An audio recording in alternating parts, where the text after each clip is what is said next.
Shalom adik-adik yang dikasihi Tuhan, apa kabarnya semuanya? Kak Nindi percaya adik-adik semua yang ada di rumah pasti dalam keadaan yang sehat dan bersuka cita hari ini. Yeay! Puji nama Tuhan kalau kita boleh ada saat ini adik-adik semua karena anugerah Tuhan. Oleh karena itu, yuk sama-sama kita mau memuji Tuhan, memuliakan Tuhan dengan hati yang gembira. Karena Kak Nindi percaya dimanapun adik-adik berada untuk beribadah hari ini, Tuhan Yesus hadir di tengah-tengah kita. Yuk, sama-sama pujian yang pertama kita mau pujikan, ku yakin kau hadir di sini.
Berdoa ya adik-adik.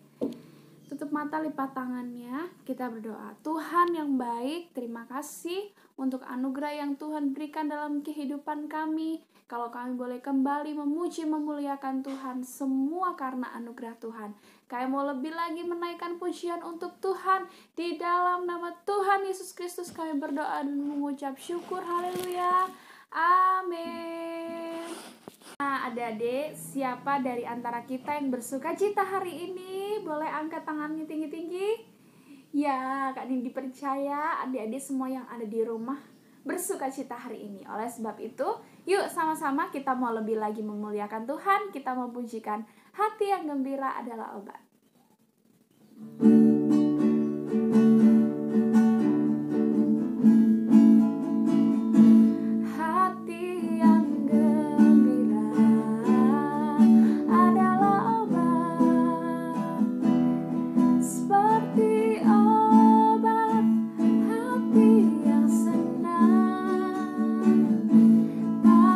Semangat yang patah, keringkan tulang.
adik-adik memujikan pujian ini, adik-adik bersuka cita.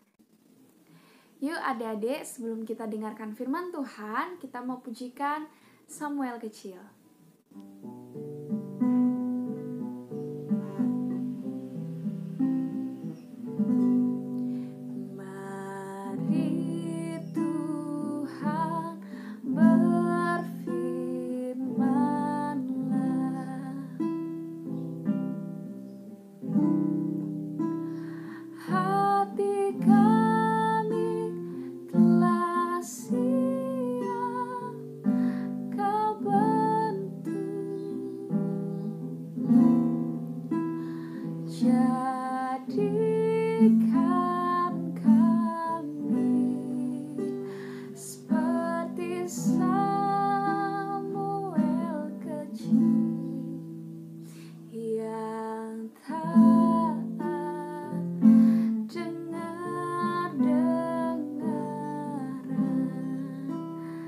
Lagi adik-adik katakan, mari Tuhan berfirman-Lah,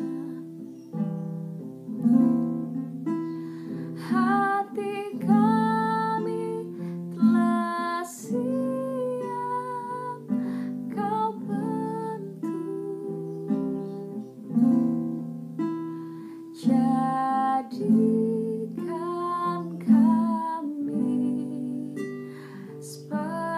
Samuel kecil yang taat dengar-dengaran,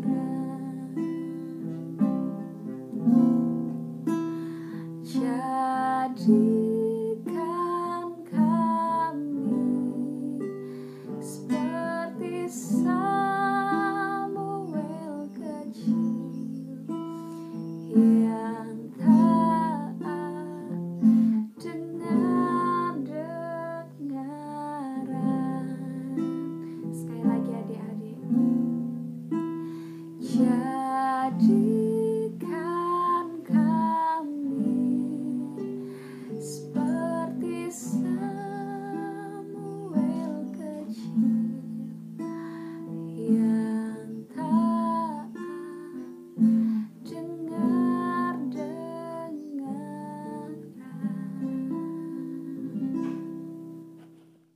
Shalom adik-adik. Wah, senang sekali hari ini Cici Nia bisa nyapa kalian lagi lewat ibadah online. Hari ini aku mau bawain cerita firman Tuhan tentang Salomo yang membangun bait Allah. Tapi sebelum kita mendengarkan lebih lanjut, kita mau sama-sama berdoa dulu ya adik-adik. Kita siapkan hati kita lebih lagi untuk mendengarkan firman Tuhan. Kita lipat tangan, kita bertutup mata, kita berdoa. Bapa, terima kasih kalau tadi kami boleh sama-sama memuji menyembah nama Tuhan. Dan saat ini kami akan mendengarkan kebenaran firman Tuhan. Tuhan, kiranya Engkau yang sertai hati kami, agar kami boleh benar-benar mendengarkan firman ini dengan sungguh-sungguh Tuhan. Kami boleh fokus, nggak memikirkan hal yang lain, nggak jalan-jalan ke sana ke sini, tapi kami boleh duduk diam mendengarkan Tuhan, dan kami boleh mengerti Tuhan apa yang disampaikan hari ini. Kami boleh mengerti dan bahkan kami boleh melakukannya. Terima kasih Tuhan, kami siap untuk mendengarkan firman Tuhan. Dalam nama Tuhan Yesus, haleluya, amin. Nah adik-adik, kalian masih ingat kan siapa itu Salomo? Ya, Salomo adalah anak dari Raja Daud yang kemudian menggantikan Daud menjadi raja atas Israel setelah Daud wafat. Nah, pada waktu awal masa pemerintahan Salomo sebagai raja, di sana di Yerusalem itu belum ada bait Allah, rumah Allah itu belum ada di sana. Sehingga seperti yang minggu lalu juga sudah sempat diceritakan sedikit di awal, waktu itu ketika raja ataupun bangsa Israel ingin mempersembahkan korban bakaran, korban sembelihan bagi Allah, apalagi jika jumlahnya sangat besar, maka mereka harus pergi ke bukit-bukit pengorbanan yang letaknya itu di luar Yerusalem. Nah, barulah setelah beberapa tahun Salomo menjadi raja, akhirnya Salomo membangun bait Allah itu di Yerusalem. Nah, sekarang kita mau sama-sama dengerin cerita tentang pembangunan bait Allah itu lewat gambar yang berikut ini ya adik-adik. Yuk kita dengerin sama-sama. Sebenarnya, dari sejak Daud masih menjadi raja, ia sudah berencana untuk mendirikan bait Allah. Karena saat itu tabut Allah yang menjadi perlambang kehadiran Allah masih berada di dalam tenda. Sedangkan Daud tinggal di dalam istana yang megah. Tapi Allah tidak mengizinkan Daud untuk mendirikan bait Allah. Sebab Daud telah terlalu banyak berperang dan membunuh orang pada masa pemerintahannya. Namun sebagai gantinya, Allah memilih Salomo yang adalah putra dari Raja Daud untuk membangun bait Allah itu di masa pemerintahannya nanti.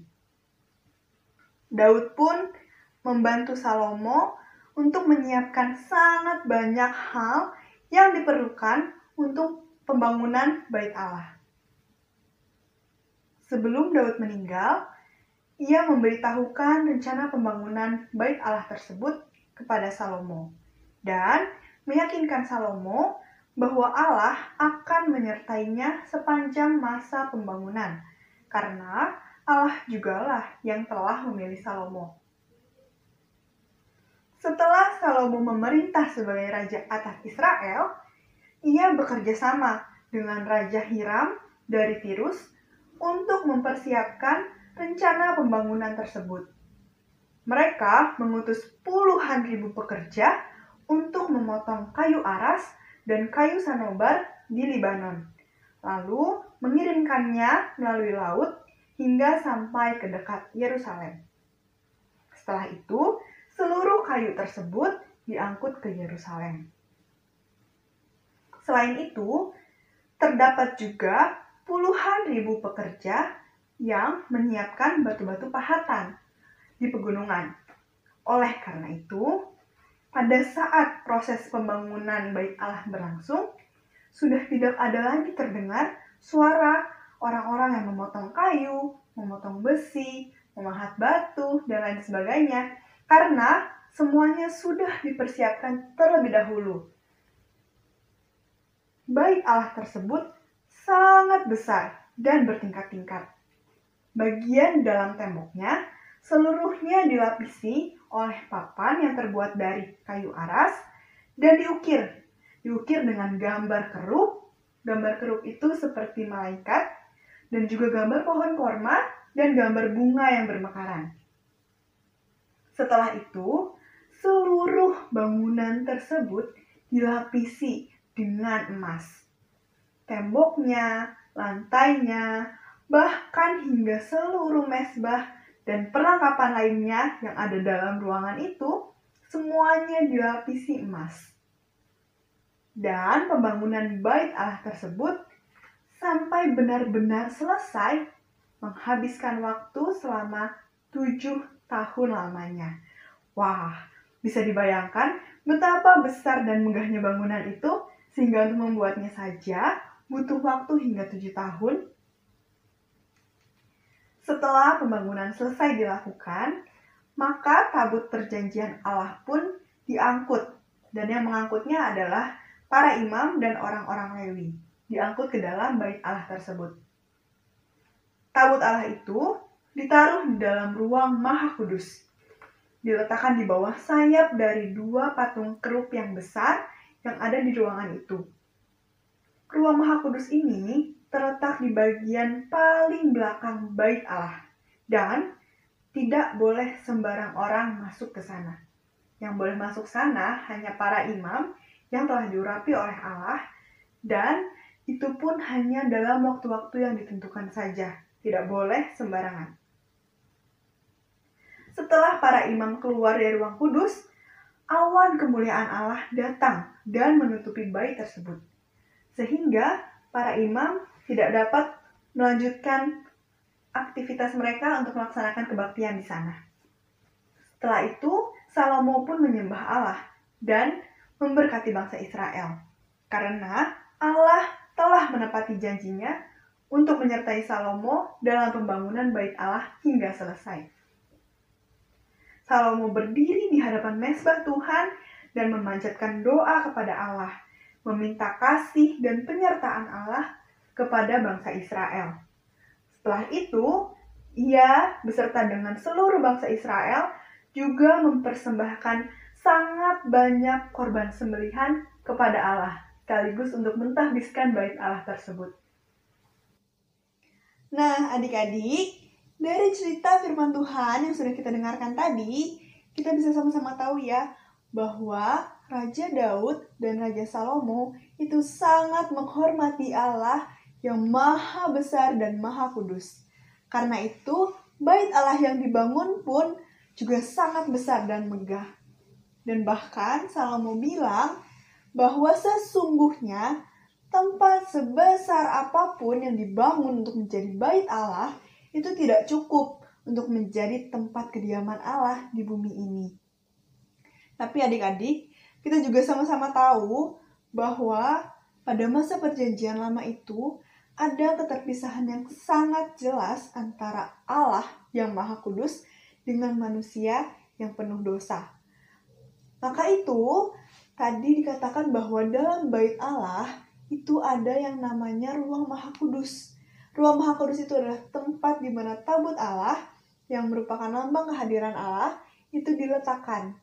Dan tidak sembarangan orang bisa masuk ke dalam ruang maha kudus tersebut. Tadi dikatakan hanya apa yang bisa masuk? Hanya para imam besar yang sudah diurapi Allah.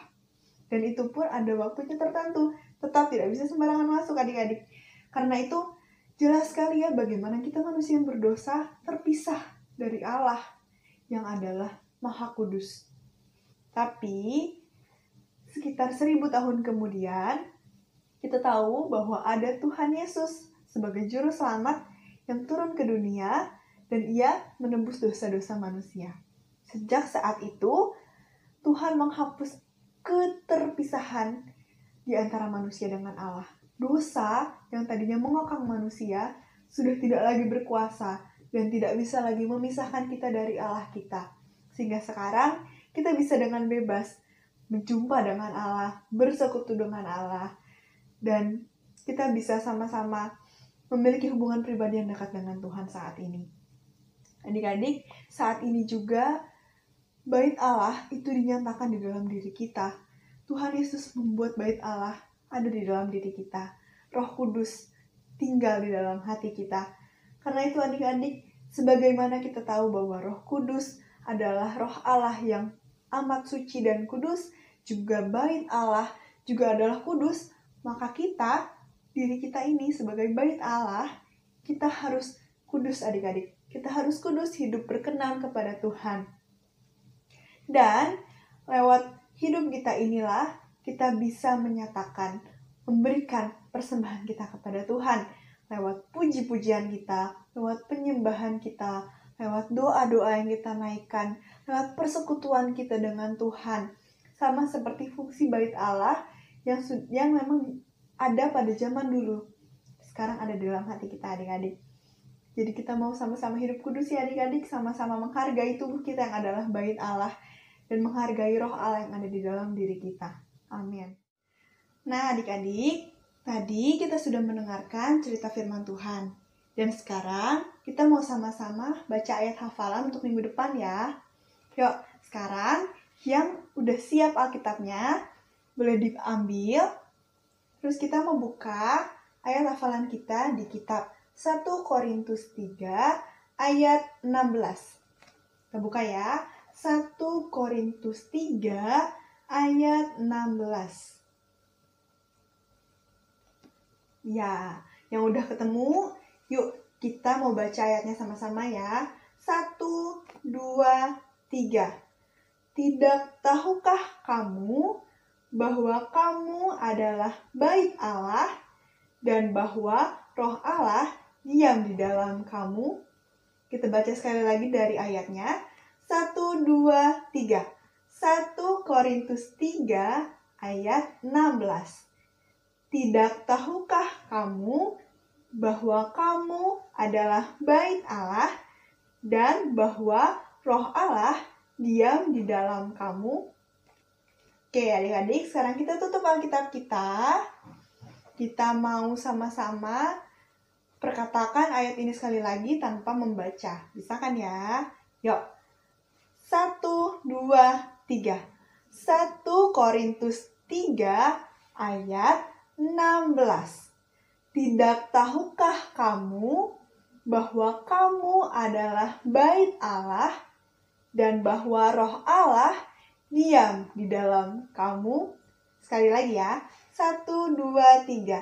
1 Korintus 3 ayat 16. Tidak tahukah kamu bahwa kamu adalah bait Allah dan bahwa Roh Allah diam di dalam kamu?